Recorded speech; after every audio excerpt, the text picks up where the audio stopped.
Jumlah penumpang di Bandara Sultan Mahmud Badarudin II Palembang secara fluktuatif mengalami peningkatan selama bulan Desember atau bertepatan dengan masa libur Natal 2021 dan Tahun Baru 2022 dari tahun sebelumnya. Eksekutif General Manager Bandara Sultan Mahmud Badarudin II Palembang, Tommy Arisdianto menjelaskan, peningkatan penumpang tercatat mencapai 15 hingga 29% atau sekitar 6.000 orang dalam perharinya.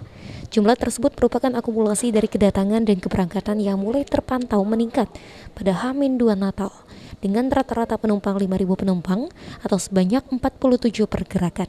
Jumlah penumpang ini pun diprediksi akan terus meningkat sampai dengan awal Januari 2022 yang menjadi puncak arus balik libur dari perayaan Natal dan Tahun Baru. Penumpang saat ini dari kemarin dengan masa pandemi ya, dengan kita penumpang itu cukup signifikan turunnya ya, 4.000 kemarin per hari ya, sampai 5.000. Dan hari ini di bulan November, Desember dengan adanya kebijakan-kebijakan pemerintah yang saat ini itu semakin meningkat dari menjadi 6.000.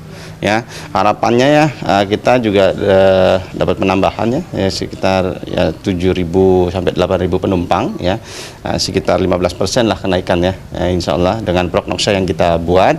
Dan airline juga sedang melakukan rotasi pesawat ya Pak Yuda ya, rotasi pesawat, dan kami juga membuka jam penerbangan ini dari jam 6 jam 7 kita rubah dari jam 5 pagi ya, sampai jam 8 malam.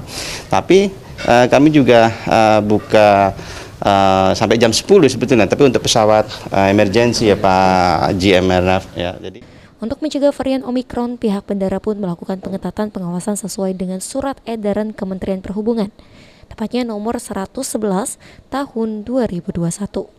Setiap para pelaku perjalanan udara wajib telah divaksin 2 kali, ditambah lagi wajib melampirkan syarat sudah dites antigen bagi yang telah divaksin.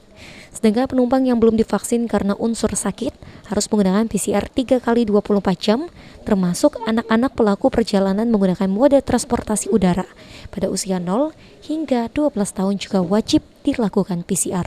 Kekhususan bagi para pelaku perjalanan udara ini memang diwajibkan untuk vaksin 2 kali. Nah ini satu, jadi yang tidak vaksin ini tidak bisa tidak bisa melakukan perjalanan udara. Jadi itu salah satu syarat. Tetapi ada pengecualian bagi orang yang sakit.